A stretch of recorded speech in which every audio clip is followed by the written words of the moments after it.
Hey there, fellow travelers, ready to discover some island nations you probably didn't even know existed?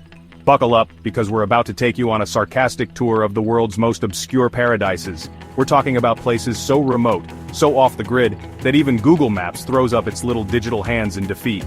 These are the island nations your geography teacher forgot to mention, probably because even they didn't know they existed. So, pack your sense of adventure, your mosquito net, trust me on that one, and your most bewildered expression, because we're about to dive headfirst into the wonderfully weird world of hidden island nations. First up we have Tuvalu. Ever heard of it? It's one of those places that often flies under the radar. No? Don't worry, you're not alone, most people haven't. Tuvalu is so small it makes Rhode Island look like a sprawling landmass. Imagine a place so tiny, it could fit into a major city and still have room to spare. Seriously, you could probably walk across the entire country in the time it takes to watch an episode of The Bachelor, or maybe even less. And frankly, it would be significantly less dramatic. No rose ceremonies, just serene walks on the beach. This tiny island nation, nestled somewhere in the vast expanse of the Pacific Ocean, is a hidden gem waiting to be discovered. It's home to a population smaller than most mid-sized music festivals.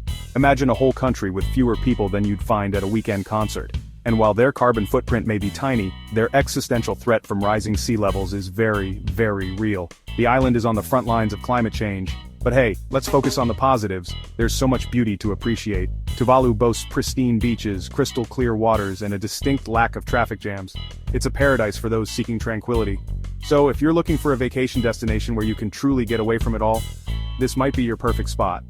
And by it all, I mean literally everyone you've ever met. It's the ultimate escape. Then Tuvalu might just be the place for you, a place where solitude is the norm. Just don't expect to find a Starbucks there, it's all about local charm. Or a functioning airport for that matter. Travel here is an adventure in itself. Getting to Tuvalu is half the adventure, involving planes, boats, and a bit of patience. And the other half is trying to explain to your friends and family where you even went on vacation. It's not exactly a household name. Tuvalu, is that near, never mind, it's a geography lesson waiting to happen. But hey, at least you'll have a truly unique travel story to tell. One that will leave everyone intrigued. Assuming, of course, that you manage to find your way back from this microscopic speck of paradise, it's an adventure worth taking. Next up on our whirlwind tour of obscurity, we have Nauru, a country so small it could double as a particularly ambitious golf course. Nestled in the vast Pacific Ocean, this tiny island is a marvel of nature and human resilience. Seriously, this island nation is so tiny you could probably walk around it in an afternoon. Imagine a place where your morning jog could cover the entire country. Of course, that's assuming you don't get distracted by well, there's not really much to get distracted by. The serene beaches and quiet streets offer a peaceful retreat from the hustle and bustle of city life.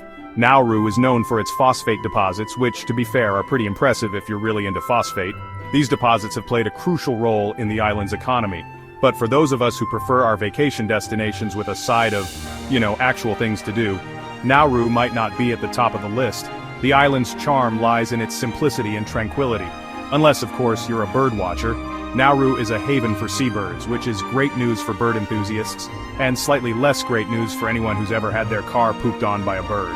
The island's natural beauty is a sanctuary for wildlife. But hey, let's not be too hard on Nauru. It's a small country with a big heart, and it's doing its best. The community here is tight-knit and welcoming, making visitors feel right at home. Plus, it's got that whole world's smallest island nation thing going for it, which is always a good conversation starter. Imagine telling your friends you've been to the smallest island nation in the world. Just be prepared for the inevitable follow-up question, Nauru? Where is that again? And then you can share the fascinating story of this unique island nation. Hold on to your snorkels, folks, because we're diving into Palau, a diver's paradise that's home to more marine life than you can shake a flipper at. This island nation is a treasure trove of underwater wonders, offering an experience like no other. And when I say more marine life, I'm including the jellyfish. Yes, you heard me right, jellyfish. Palau is famous for its jellyfish lake, a saltwater lake teeming with millions of jellyfish that have, over time, evolved to lose their sting. It's a unique phenomenon that draws curious adventurers from all over the world. Why? Because apparently even jellyfish get tired of stinging things eventually. It's nature's way of giving us a break. So if you've ever dreamed of swimming in a giant bowl of jelly, without the whole anaphylactic shock thing, then Palau is the place for you. It's like a surreal underwater ballet. Just try not to think about the fact that you're swimming in a lake full of jellyfish. It's an experience that's both thrilling and slightly eerie, but Jellyfish Lake is just the tip of the iceberg, or should I say, the tip of the coral reef. when it comes to Palau's underwater wonders. There's so much more to explore. This island nation boasts an incredible array of marine life, from colorful coral gardens to majestic manta rays. It's a diver's dream come true. Just watch out for the sharks, they still have their sting. But don't let that deter you. The beauty of Palau's underwater world is worth every moment.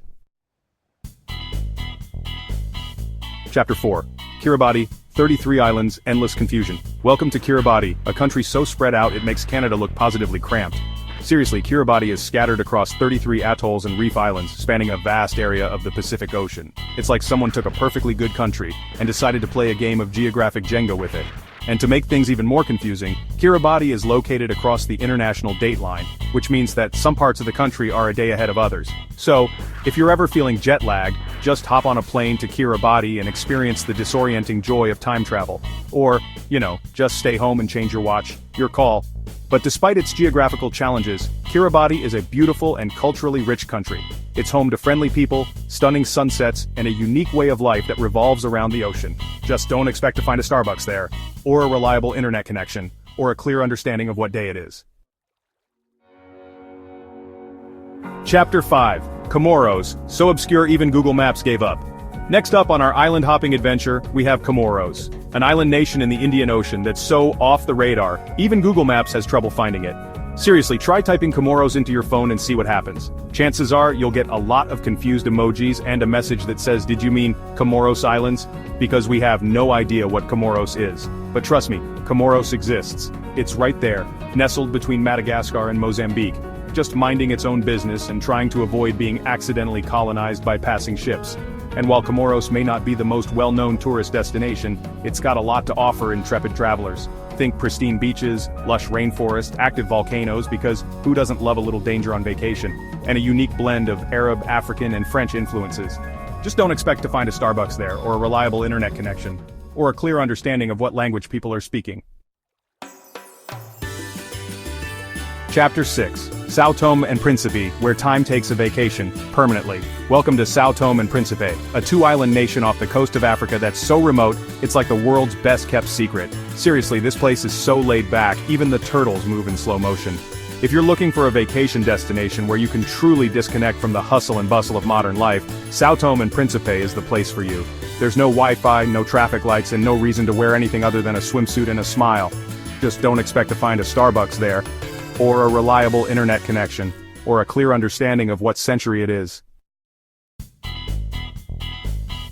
Hold on to your coconuts, folks, because we're heading to Vanuatu, an island nation in the South Pacific that's known for its active volcanoes. Because who doesn't love a little bit of danger on vacation? Vanuatu is home to 9 active volcanoes, which means that you're never too far away from a potential natural disaster. But hey, at least the views are spectacular. Just try not to think about the possibility of a volcanic eruption while you're sipping your cocktail on the beach. But volcanoes aside, Vanuatu is a beautiful and culturally rich country. It's home to friendly people, stunning beaches, and a unique culture that's been shaped by centuries of isolation. Just don't expect to find a Starbucks there, or a reliable internet connection, or a clear understanding of what to do in case of a volcanic eruption. Get ready to be amazed, folks, because we're heading to Seychelles, an archipelago of 115 islands in the Indian Ocean that's so beautiful, it looks like it was photoshopped. Seriously, the beaches are pristine, the water is crystal clear, and the sunsets are so stunning you'll think you're hallucinating. But Seychelles isn't just a pretty face, it's also home to a unique array of flora and fauna, including giant tortoises, flying foxes, and the world's smallest frog. Just don't expect to find a Starbucks there, or a reliable internet connection, or a clear understanding of how a place this beautiful can actually exist. Welcome to the Marshall Islands, a country that's spread out over an area of the Pacific Ocean that's larger than the state of Alaska. Seriously, these islands are so spread out it's like playing a game of hide-and-seek with a very small child who's really good at hiding. But despite their remote location, the Marshall Islands are home to a rich culture and a resilient people.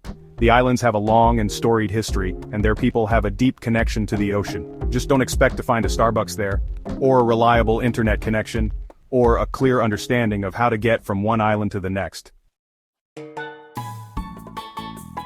Last but not least, we have Micronesia, a country made up of over 600 islands scattered across the western Pacific Ocean. That's a lot of islands, folks, like a lot.